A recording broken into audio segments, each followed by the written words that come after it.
বাংলাদেশ একটি নিম্ন আয়ের দেশ ছিল, সেখান থেকে কিন্তু বাংলাদেশ এখন উন্নয়নশীল দেশ হয়েছে এবং মধ্যম আয়ের দেশে পরিণত হচ্ছে। এই মধ্যম আয়ের দেশ হওয়ার পিছনে যে অগ্রযাত্রা, এটার একটি মূল ভূমিকা পালন করেছে তথ্য প্রযুক্তি। তো আগে যে প্রধানমন্ত্রী ছিলেন বিএনপি সরকার ক্ষমতায় চলাকালীন, বেগম খালেদা জিয়া, উনি বলেছিলেন যে সাবমেরিন কেবল বাংলাদেশে আনা যাবে না, আনা হলে দেখা যাবে যে তথ্য পাচার হয়ে যাচ্ছে। কিন্তু তথ্য যখন সম্পদ, তখন আসলে এখানে এই কথাটা কতটুকু যুক্তিযুক্ত ছিল আমি জানি না। হয়তোবা তারা তাদের তথ্যগুলো, তাদের যে দুর্নীতিগুলো ছিল এগুলো চায়নি বিশ্ববাসী জানুক। কিন্তু আমাদের প্রধানমন্ত্রী, যে বর্তমান প্রধানমন্ত্রী বঙ্গবন্ধু কন্যা দেশরত্ন শেখ হাসিনা, তিনি আসার পর কিন্তু এই যে তথ্য প্রযুক্তির উপর একটি বিশেষ গুরুত্ব দিয়েছেন। এটা আমরা দেখতে পাই আমাদের এখন সাবমেরিন ক্যাবেলের কাজ হয়ে গেছে, যার মাধ্যমে আমাদের দেশে তথ্য প্রযুক্তি একটি নতুন দিক পেয়েছে। পাশাপাশি দেখতে পাই যে একটি সংক্ষিপ্ত উদাহরণ দিতে পারি যে কিছুদিন আগে আমার ছোট ভাইয়ের জন্মদিন ছিল।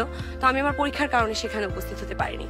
দেখা গেছে কেক কাটার সময় তারা আমাকে ভিডিও কল করেছে এবং ভিডিও কলের মাধ্যমে আমি সেই অনুষ্ঠানটিতে পরিবারের সাথে যুক্ত হতে পেরেছি। এটা একটা তথ্য প্রযুক্তি একটি বিশাল মাইলফলক আমি মনে করি, যে আগে চাইলেই কিন্তু আমি যুক্ত হতে পারতাম না।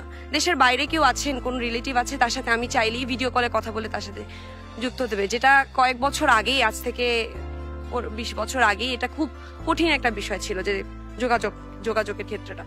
এবং আরেকটি গুরুত্বপূর্ণ বিষয় যেটা আমি মনে করি সেটা হচ্ছে যে এই যে ভর্তি পরীক্ষার যে বিষয়টা, যে আমরা আগে যখন ভর্তি পরীক্ষা দিতাম তাদের দেখা যেত যে ওই বিশ্ববিদ্যালয়ে গিয়ে ফর্ম পূরণ করে একটা কঠিন প্রক্রিয়া ছিল, অ্যানালগ সিস্টেম যেটা ছিল। কিন্তু এখন আমরা এখানে বসেই কিন্তু আমি যে কোনো দোকান থেকে বা যে কোনো কম্পিউটারের দোকান থেকে কিন্তু আমি ভর্তি ফর্ম সংরক্ষণ করে রেজিস্ট্রেশন করে আমার এই যাতায়াতের যে হেসালটা, এটা পোহাতে হচ্ছে না, এবং আমি এক জায়গায় বসেই আমি ফর্ম পূরণ করতে পারছি, যে কোনো ভর্তি পরীক্ষা অ্যাডমিশনের জন্য চেষ্টা করতে পারছি। এটাও একটা তথ্য প্রযুক্তির উন্নয়ন। বাংলাদেশে দেখতে পাচ্ছি যে এখন প্রায় 13টি বিজ্ঞান ও প্রযুক্তি নতুন বিশ্ববিদ্যালয় হয়েছে এবং 4টি আইটি কলেজ স্থাপিত হয়েছে। এখান থেকে প্রচুর প্রযুক্তিবিদ তৈরি হবে, যারা আমাদের দেশের অর্থনীতিতে অনেক বেশি গুরুত্বপূর্ণ ভূমিকা রাখতে পারে। তারপরে এই যে অনলাইন করোনার সময়টাতে সারা বিশ্ব যখন থমকে ছিল, তখন আমরা যদি আমাদের এই অনলাইন প্রযুক্তিটা না থাকতো, অনলাইনের মাধ্যমে যদি আমরা ক্লাস না করতে পারতাম, দেখা যেত আমাদের অনেক সেশন জট হতো। এই সেশন জট থেকে আমরা মুক্তি পেয়েছি, যে 2 বছরের যে একটা বড় বিশাল শিক্ষার যে মাঝখানে যে প্রতিবন্ধকতা, এটা থেকে আমরা মুক্তি পেয়েছি এবং আমরা 2 বছরে কিন্তু আমাদের পড়াশোনা চলছিল।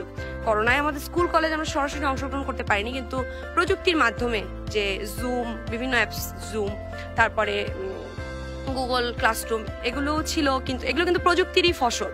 তো যার মাধ্যমে আমরা কিন্তু এই যে প্রযুক্তি খুব ভালো ব্যবহার করতে পারতেছি। তো এই জন্য আসলে আমি বাংলাদেশ সরকারকে ধন্যবাদ জানাই, যে আমার মতো একটি সাধারণ শিক্ষার্থী এই প্রযুক্তি ব্যবহার করে আমি আমার জীবন অনেক আগাতে পারছি। আমি একটু টুকটাকি অনলাইন বিজনেসের সাথে যুক্ত আছি। তো এটার মাধ্যমে দেখা গেছে যে আমি অনলাইনের মাধ্যমে ঘরে বসেই আমি একটি প্রোডাক্ট বিক্রি করতে পারছি। এজন্য আমার সরাসরি বাজারে যেতে হচ্ছে না। এই জন্য আমি আসলে আওয়ামী লীগ সরকার এই গত 13 বছরে তথ্য প্রযুক্তির যে উন্নয়নটা করেছে, আমি আমার চোখে যতটুকু দেখেছি যে এটা আসলে অনেক যুগান্তকারী একটা উন্নয়ন।